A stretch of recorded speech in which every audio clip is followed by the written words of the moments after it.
Museum police സ്റ്റേഷനിലെ ഓണാഘോഷത്തിൽ CMRL Exalogic കേസിൽ ED ഉദ്യോഗസ്ഥരെ ആക്രമിച്ച കേസിലെ പ്രതികൾ പങ്കെടുത്ത സംഭവത്തിൽ നിഗൂഢതകൾ ഒന്നൊന്നായി പുറത്തുവരുന്നു.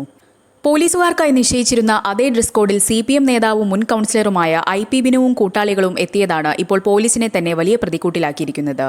സംഭവത്തിൽ സിറ്റി പോലീസ് കമ്മീഷണർ അരുൾ B കൃഷ്ണ കടുത്ത അമർഷത്തിലാണ്. സ്പെഷ്യൽ ബ്രാഞ്ചിന്റെ വിവരശേഖരണത്തിന് പുറമെ കമ്മീഷണർ നേരിട്ട് നടത്തിയ അന്വേഷണ റിപ്പോർട്ടിൽ പോലീസുകാരുടെ ഭാഗത്തു നിന്നുണ്ടായ അക്ഷന്തവ്യമായ വീഴ്ചകൾ ഓരോന്നായി അക്കമിട്ട് നിരത്തുന്നുണ്ട്.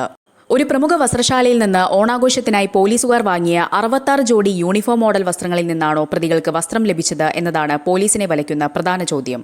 അതല്ലെങ്കിൽ സ്റ്റേഷനിലെ ഉദ്യോഗസ്ഥർ നിശ്ചയിച്ച ഡ്രസ് കോഡ് വിവരങ്ങൾ മുൻകൂട്ടി ചോർന്നുകിട്ടി പ്രതികൾ കൗതുകത്തിന് അതേ നിറത്തിലുള്ള വസ്ത്രം ധരിച്ചെത്തിയതാണോ എന്നും ഉന്നതതലത്തിൽ അന്വേഷിക്കുന്നുണ്ട്.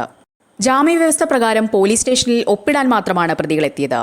എന്നാൽ ഒപ്പിടൽ നടപടികൾക്ക് ശേഷം ഇവരെ പുറത്തുവിടാതിരിക്കുകയും സ്റ്റേഷനിൽ തുടരാൻ അനുവദിക്കുകയും ചെയ്തത് പോലീസിന് സംഭവിച്ച ആദ്യ പ്രഥമദൃഷ്ട്യാ വീഴ്ചയായി റിപ്പോർട്ടിൽ ചൂണ്ടിക്കാണിക്കുന്നു. സ്റ്റേഷനിൽ തടിച്ചുകൂടിയ പ്രതികൾ ഓണാഘോഷത്തിന്റെ ഭാഗമായി ഊഞ്ഞാലാടുകയും ചെണ്ട കൊട്ടുകയും ചെയ്തപ്പോൾ ഡ്യൂട്ടിയിലുണ്ടായിരുന്ന ഉദ്യോഗസ്ഥർ നോക്കി നിൽക്കുക മാത്രമാണ് ചെയ്തത്.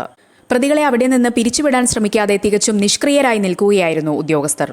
സ്റ്റേഷന്റെ ചുമതലയുണ്ടായിരുന്ന ഉദ്യോഗസ്ഥർ അടക്കമുള്ളവർ എന്തിനാണ് ഇത്തരത്തിൽ പ്രതികളെ ആഘോഷങ്ങളിൽ പങ്കാളികളാക്കാൻ പ്രോത്സാഹിപ്പിച്ചത് എന്നതിനെക്കുറിച്ച് അതീവ ഗൗരവമുള്ള അന്വേഷണം വേണമെന്നാണ് കമ്മീഷണറുടെ ശുപാർശ. വിഷയം രാഷ്ട്രീയ തലത്തിലും വലിയ കൊടുങ്കാറ്റാണ് അടിച്ചുവിട്ടിരിക്കുന്നത്. ഭരണം മാറിയത് അറിയാത്ത ചില പോലീസ് ഉദ്യോഗസ്ഥരാണ് ഇതിന് പിന്നിലെന്ന് ആരോഗ്യമന്ത്രി K മുരളീധരൻ രൂക്ഷമായ ഭാഷയിൽ പ്രതികരിച്ചു. പ്രതികൾക്ക് പോലീസുകാർ തന്നെ മുണ്ടും ഷർട്ടും വാങ്ങി നൽകുകയായിരുന്നുവെന്നും മുൻ സർക്കാരിന്റെ കാലത്ത് കോൺഗ്രസുകാരെ ഉപദ്രവിച്ച ഉദ്യോഗസ്ഥനാണ് ഇതിന് കൂട്ടുനിന്നതെന്നും അദ്ദേഹം ആരോപിച്ചു.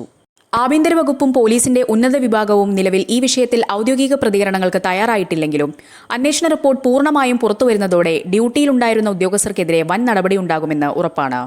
മറുഭാഗത്ത് സ്റ്റേഷനിലെത്തി ആഘോഷങ്ങളിൽ പങ്കെടുത്ത നടപടി ജാമ്യവ്യവസ്ഥകളുടെ പരസ്യമായ ലംഘനമാണെന്നാണ് സിറ്റി പോലീസിന്റെ വിലയിരുത്തൽ. ഇതിന്റെ അടിസ്ഥാനത്തിൽ പ്രതികളുടെ ജാമ്യം റദ്ദാക്കാനുള്ള നിയമ നടപടികൾക്ക് പോലീസ് ഇതിനകം തുടക്കം കുറിച്ചു കഴിഞ്ഞു.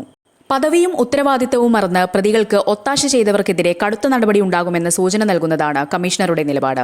ഡ്രസ് കോഡ് ചോർന്ന വഴിയും വസ്ത്രം കൈമാറിയതിലെ നിഗൂഢതയും വരും ദിവസങ്ങളിൽ കൂടുതൽ വിവരങ്ങൾ പുറത്തുകൊണ്ടുവരും.